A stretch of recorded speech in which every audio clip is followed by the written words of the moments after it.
in Breakout. So I'll go ahead and start. I'm really glad to have you all here today. And my name is Lee Flynn. I'm the director of Idaho Crisis and Suicide Hotline. And I was asked today to really just present on what we do and 988 in general and how it can support caregivers in Idaho. So I'll go ahead and start. And then as I go, I think we have plenty of time. I'm not going to talk for a solid hour. So please, if you have questions, jump in. Just jump in and ask your question. When I have my slides up, I can't see the chat. So please just jump in. So you may or may not know this, but I just wanted to kind of start from the beginning. So 988 is a fairly new 3-digit number, and it went live in July of 2022. And it really was intended to be, or is intended, I should say, to be the universal mental health and suicide crisis number, and kind of the equivalent of 911, but for anyone who is struggling with any kind of emotional distress. And in Idaho, Idaho Crisis and Suicide Hotline, where I work, we are the crisis call center that responds to Idaho's 988 calls. And we've been doing that since the number went live. And again, it went live not just in Idaho, but across the country. So just a little bit about what we do. Here at the hotline, we provide 24/7 support. We are always open, anytime, day or night, every day of the week, every day of the year. We provide free and confidential support. And really our focus is on crisis intervention. And, a lot of times people wonder, well, what is a crisis? A crisis is defined by the person who reaches out, and it could be any kind of emotional distress. It could include suicidal feelings. A lot of times when people reach out, it's not about suicidal feelings. And so just any kind of event or situation that a person is struggling with. And when a person calls us, about 85% or more of the time, we're really able, our crisis responders are really able to support that person. If they are feeling escalated, we're able to help them reduce stress and de-escalate. And most of the time, if a person's feeling suicidal, we're able to help keep them safe. We have accreditation through the International Council of Helplines, and there are crisis call centers like ours all across the country, and all across the country are taking 988 calls and texts. So I wanted to offer just a little bit about the hotline, and I want to make sure you can still see my slides. Okay. All right. Thank you. So the hotline, this is our 12th year. We started in 2012, and for if you're not familiar, we started really, really small, and we started part-time. And so for the first about 10 years, we had trained volunteers taking calls.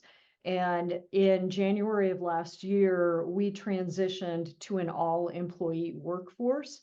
And we did that mainly just because with 988, we were growing, we were getting more calls, and it was becoming too much for volunteers to do. A lot of volunteers felt like it was becoming a job. So we have an all employee staff right now. We have some new people starting on Monday, and so we're going to have 50 employees.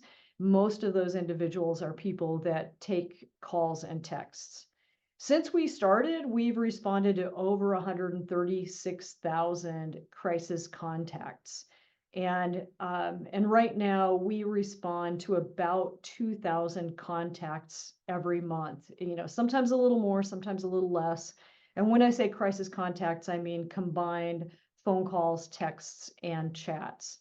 Most of the people who reach out to us do so by phone. And I just wanted to mention, We actually changed our name a couple of years ago. Our name used to be Idaho Suicide Prevention Hotline, and we changed it to Idaho Crisis and Suicide Hotline to really try to better reflect that anyone can reach out to us. A person does not have to be suicidal to reach out. So I thought it'd be helpful to just reference who calls. Sometimes when I talk to people, they have they have a picture in their mind of who reaches out for help. And I would say the most important thing to know is we cover the whole state. Anybody, anywhere can reach out. And so on any, given month or year, we have gotten contacts, phone calls, texts from people in every county across Idaho.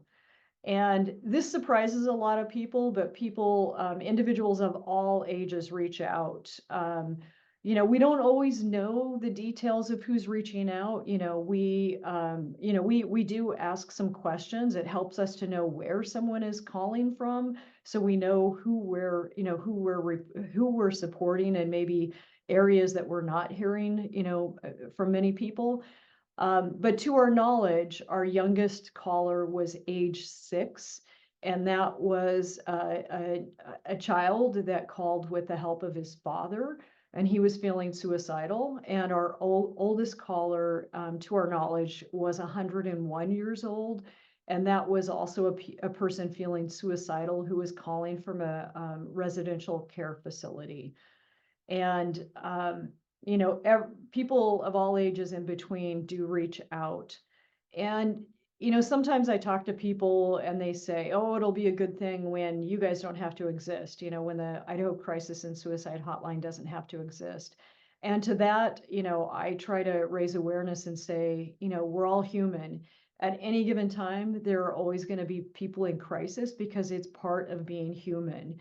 We're all going to have loss. We're all going to have changes. We're all going to have things that cause us distress in our life. And so, when a person reaches out, we think that's a good thing because it means that they're open for getting help. So we are a hotline, but we're a little bit more than that. We really are an entry point into the crisis system in Idaho's behavioral health system. And one thing that we really try to raise awareness about is that, a person, again, 24/7, a person can reach out for help for themselves. And then they can also reach out if they're concerned about somebody else. And so we do get a pretty high number of calls every single day that are people reaching out because they're concerned about somebody that they care about.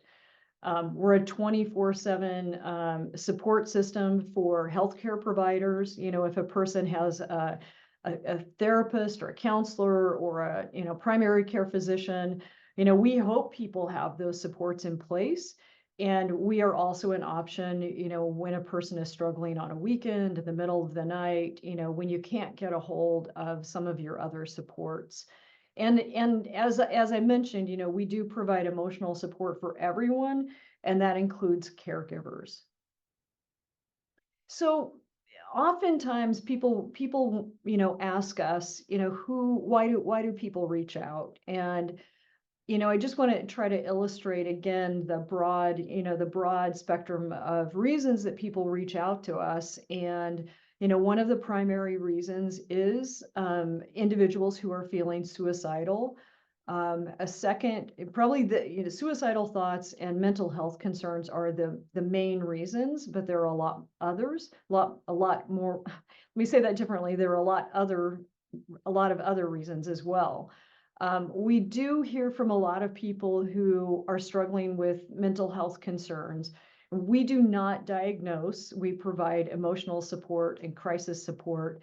But when a person reaches out, they, if they're struggling with a mental health concern, it's really common that they tell us. And some of the things that we hear a lot of are, people really struggling with depression and anxiety, bipolar disorder, and sometimes psychosis, and lots of other things as well. But those are the ones we probably hear the most.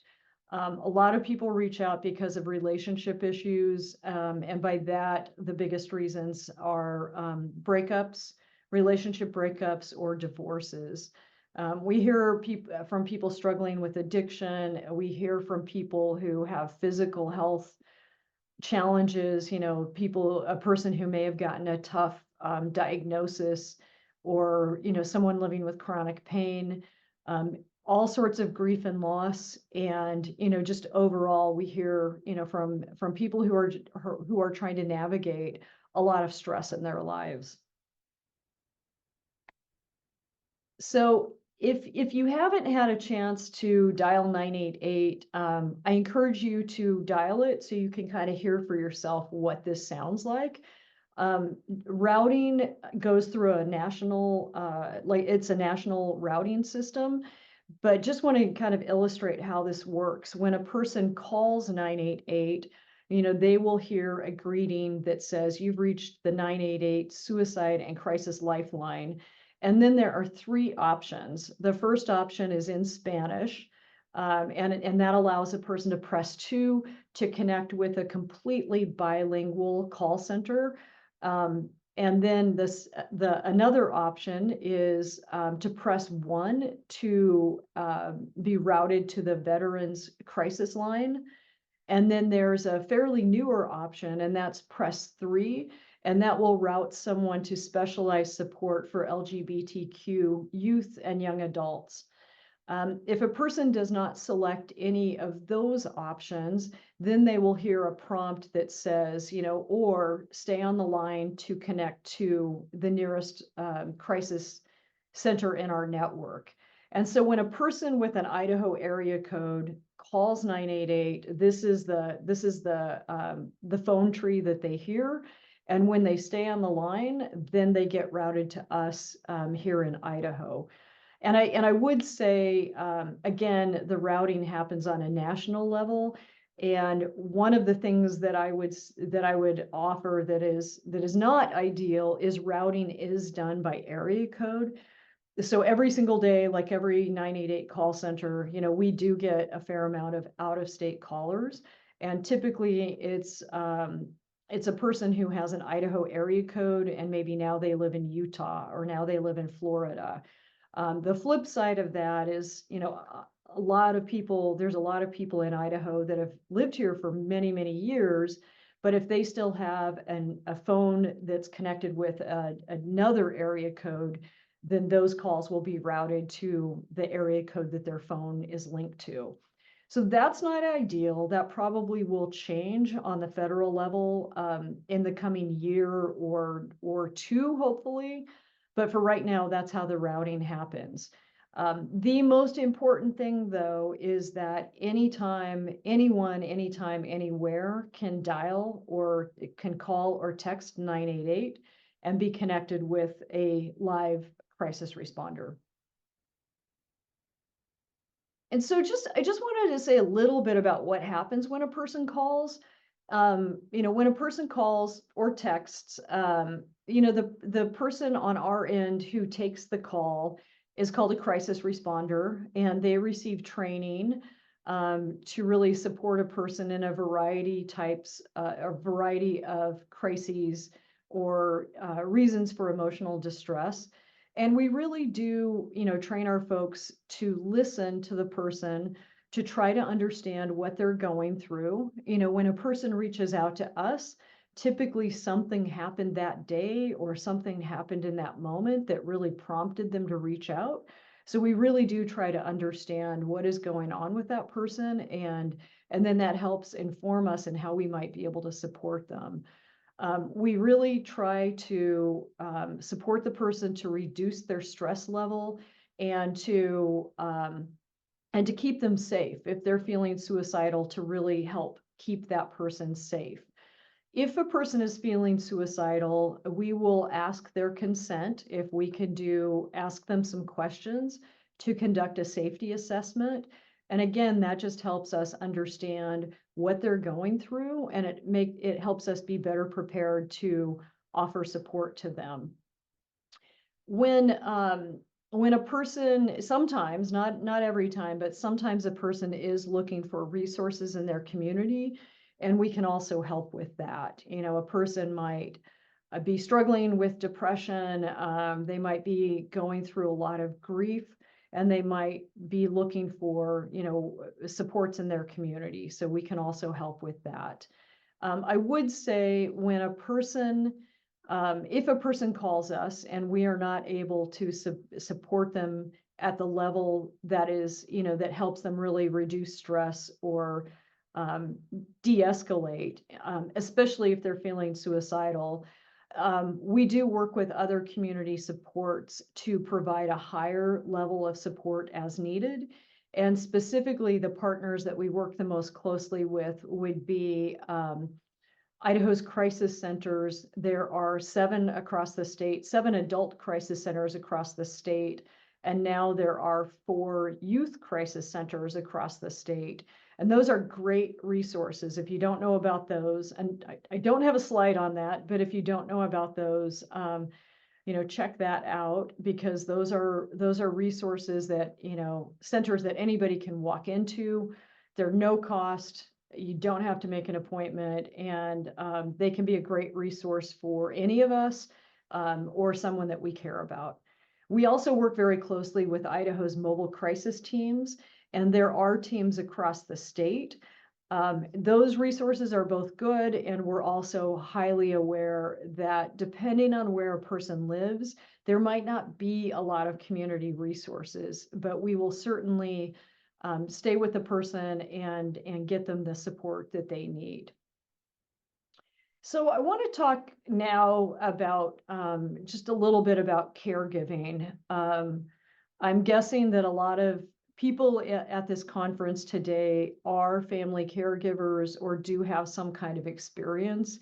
And I would say, you know, this is something that my family is involved in too. You know, it's incredibly common if there are people with us today that haven't been in this role, it's pretty likely that most of us will be in this role at some point. So I just really want to value and appreciate all of you who are here today and the care that you're giving to those in your life. So I talked a little bit about what we do, and I just want to kind of put a finer point on that, you know, for yourself, for people you know, 988, calling us, Idaho Crisis and Suicide Hotline, via 988 is a safe place to talk. You know, we don't, you know, the bulk of our calls are not from, right now, are not from caregivers, but we do have some caregivers that reach out just so that they can have someone to talk to. And it's a safe place to talk. Again, free and confidential. When a person reaches out to us, you know, the person doesn't have to tell us their name. You know, we may ask, but you don't have to tell us any information that you don't want to. It's, you know, you can talk about whatever you want to. Another resource that I wanted to mention, and I put the number on the slide, is the National Alzheimer's Association also has a 24/7 helpline. And I put that number on this slide as another resource. So people have a couple of options, can try both out, you know, see what is helpful. And again, emphasis on we provide emotional support. You know, we help support a person so they can figure out, you know, what their next steps are and what would help them reduce stress or stay safe. And, you know, I don't have to tell anybody this at all at this conference, but caregiving is very emotional. It's very difficult. It can be very rewarding also. It's kind of like everything all at once.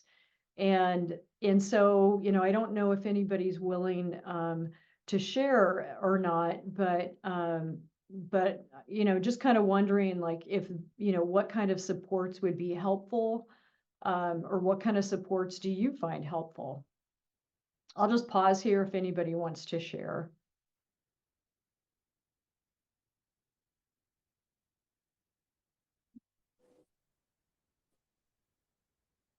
Hey, hi. I just have a quick question. Yeah. Are there ever any instances where, if someone were to call the 988 line, that um, instead of just a verbal communication over telephone, that a call may be made to local responders, like a medical team or something like that? Is that ever part of the service? Can you say a little bit more about that? I just want to make sure I understand the question. Sure. Like, if somebody is in crisis and there's a suspicion that um, something may be done imminently that could be harmful, Oh, is it ever an option to send a medical team, like a local yeah. um, medical, um, like a someone from a local hospital, I suppose, or something like that? Yeah. Okay. Thanks for clarifying. I think I understand now. So I would say, um, I mentioned earlier that we are able to help reduce stress and de-escalate and keep most people safe, the 85% or higher. In situations, and in these situations, it's typically when a person is suicidal. When our crisis responder does the safety assessment, if that person is assessed at being at imminent risk, then that could start a different process. And Mhm. so, and in those situations, which are not the majority of situations, it's about 2% of the time out of all of our contacts. But in those situations, we would look to partnering with law enforcement to conduct what's called a welfare check for that person. But I really want to emphasize these uh, partnerships and dispatching law enforcement does not happen if a person just tells us they're suicidal. Those are, the emergency intervention situations. It has to be a situation where the person is telling us they're suicidal. They're telling us they have a plan for suicide. They have access to some type of lethal means to suicide, and they also are unable to really work with us to create a safety plan. So in those situations, we do reach out. Going back to your question, you asked if there were kind of, I think, like healthcare teams or somebody from a hospital. Yeah. Um, right now, the crisis system in Idaho is not set up like that, but there's a lot of changes happening right now that will improve the system, by mid-year, by later in the year, and in the years to come. And I would say one of those really big changes that is in the works, and it's going to take time to build. It's not going to be in place, by 6 months, not completely in place anyway. But I think one of the most exciting changes is that the mobile crisis teams are going to be restructured. And so, future state by the end of this year, and then, a year from now and then beyond, there will be more trained mobile crisis teams. And the goal in Idaho, and this is coming from the Department of Health and Welfare, but the goal is to make sure that all Idahoans can have access to support from an in-person mobile crisis team. And these are behavioral health clinicians, that may do a home visit on their own. Depending on the situation, they could do a co-response with law enforcement. But these would be clinicians that could go to the home or go to whatever the location is of the person who's in crisis. So that's future state. And because we live in Idaho, there's always going to be a big difference if somebody lives in Coeur d'Alene or Meridian or Idaho Falls or Twin Falls or Pocatello. Those are big metro areas. And so mobile crisis response will happen more quickly in the more, populated metro areas. But the future vision is to ensure that, again, that even people living in rural areas will be able rather to get support from a mobile crisis team. It just will take a little bit longer. If you live in Salmon, Idaho, it's going to take longer to get a mobile crisis response than if you live in Idaho Falls. So does that help answer your question? Yeah, I guess I was just curious to know how expansive it is as far as the service beyond just making a phone call, which is pretty awesome. Yeah. So I was just curious what else is available. This is completely new to me. Yeah. Yeah. Well, there is, yeah, calling us does sometimes allow us to open the door, and point people, help connect people with other resources. And hopefully by this time next year, maybe if I can do an update at this conference next year, hopefully some of these improvements in the crisis care system, will be in place by then. Right now, many of them are in the works. Thank you. Yeah, thank you. All right. You probably all know about this or know of some of these resources, but I just wanted to touch on, I found some great resources at the Family Caregiver Alliance website. If you haven't checked that out, I know there are plenty of resources out there, but just want to point you in this direction if helpful. There are fact sheets and, all sorts of resources and suggestions for reading. And yeah, I found this really helpful. And if anybody else has, a website or an organization or anything, including the local resources that you could recommend, please go ahead and type a note in the chat if there are resources that you think others would benefit from. Yeah, all right. One thing I wanted to point out, I don't know if this would be helpful to anyone. We do have wallet cards. They're business card sized cards. This is what the front looks like. There's some tips on the back. And if anyone would like some of these to give to, within your business, within your community, at your church, to your friends, we are happy to send these out at no cost. And so if this is something that would be of interest to you, just drop me a note and I'm happy to get those in the mail to you next week. And again, no charge. And then I also want to point this out too, that this is a screenshot of our website at Idaho Crisis and Suicide Hotline. And we do appreciate feedback. If you call 988, if you know somebody that calls 988, if you have a great experience, we would really appreciate hearing about it. If you were not satisfied with the support you got, we would really appreciate hearing about it.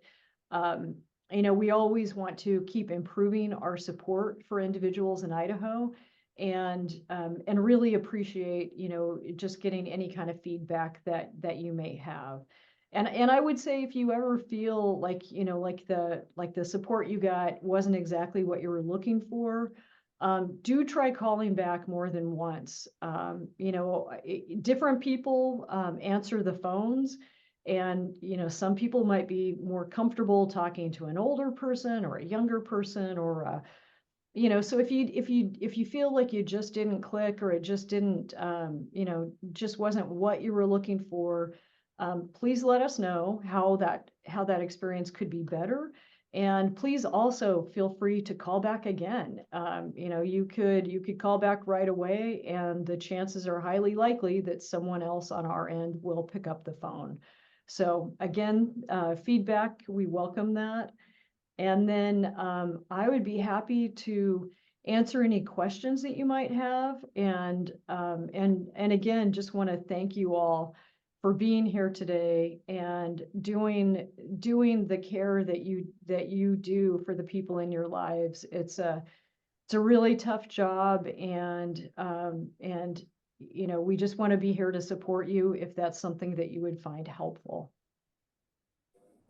Lee, I have questions. Can I ask Yeah. you some questions? First of all, is this Is your organization funded through health and welfare? So our organization has received some state funding. We, starting about 2 years ago, we started getting more state funding because of the transition to 988. And so we are an independent nonprofit organization. We're under a larger organization called Janus, JANNUS. So that's the nonprofit, and we're one of the programs under Janus. And Okay. so we do our own fundraising. We receive some state investment. Sometimes we receive federal grants. So, Okay. yeah. I have a few more if you don't mind. Oh, absolutely. The other thing I wanted to know was the training of your staff. Mhm. What are those qualifications? Yeah, so the training right now, when a person starts as a new employee, we put them through 3 weeks full-time training on crisis intervention. And as part of that training, it also includes ways to support specific communities of people. And so, some of it is, a lot of it is rooted in a training called ASSIST. That's short for Applied Suicide Intervention Training. Even though that training is really specific about suicide prevention, it's very much adaptable to any type of crisis. So so we're constantly also adding training, and I would say, supporting caregivers is something that we're going to be doing more training on this year. Okay, great. Yeah. So here's my last question. If let's say I'm suffering from anxiety and depression, and there's a possibility that I'm on the edge of some type of bipolar condition, right? Mhm. And I call 988, and I how let's say I'm having an anxiety attack. How would that be? How would you approach that? Yeah, I can, I've actually taken calls like this, so I can tell you that one thing we would try to do on every single call is to first and foremost understand what is happening to that person in that moment.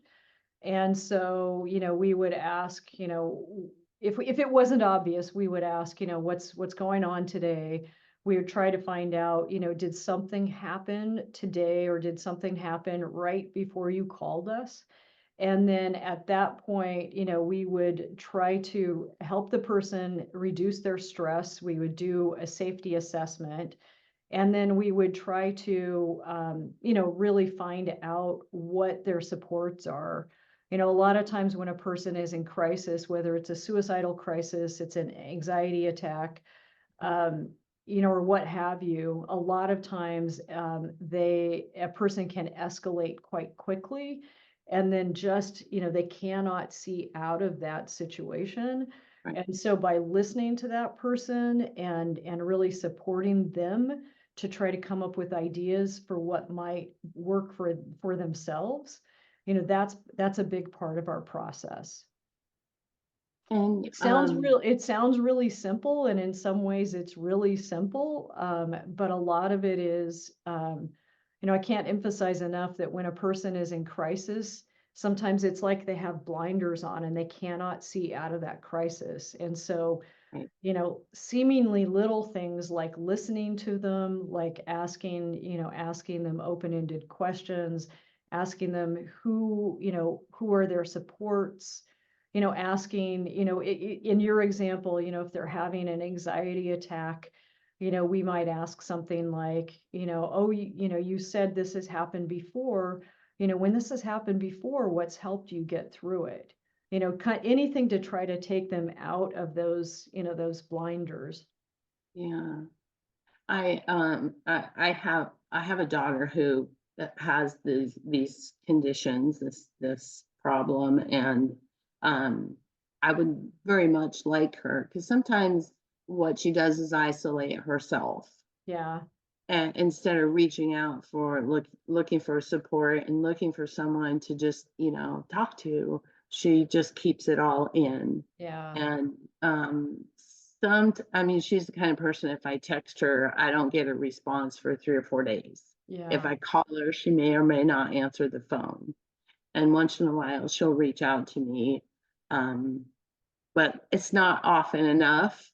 So I'm just wondering if, because I know she doesn't want me to worry.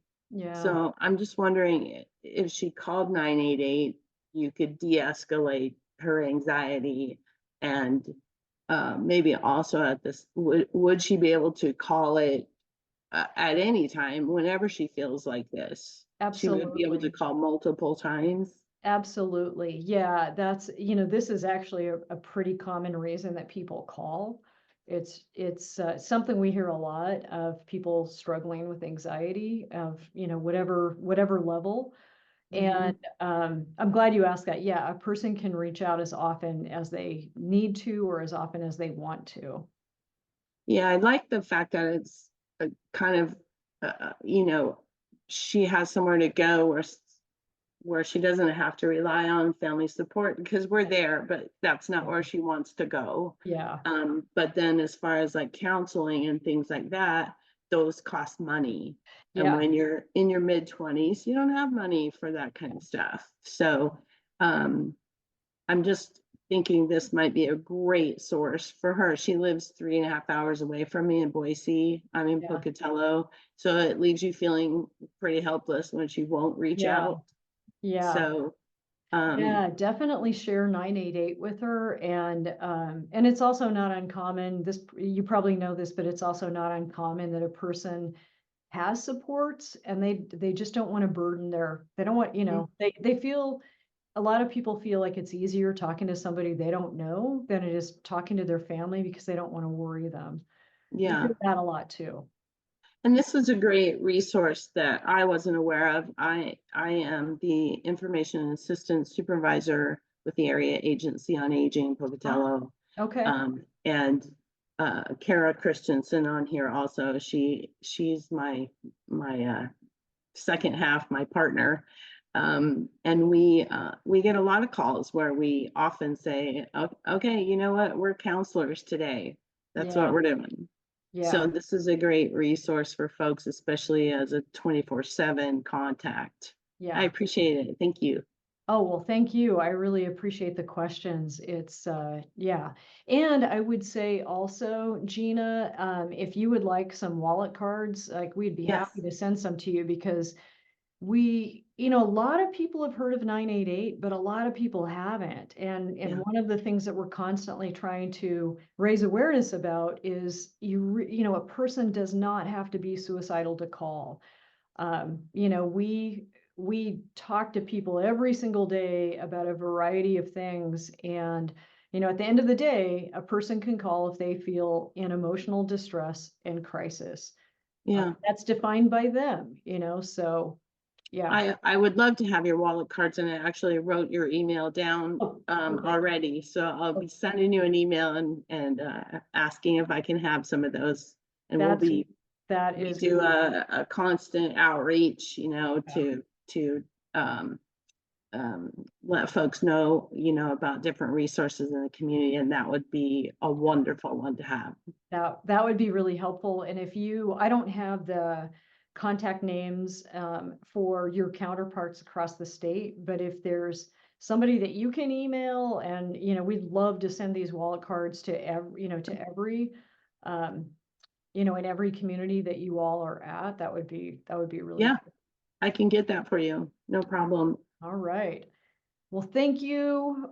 It was nice to meet you, and I will see you back in the bigger conference.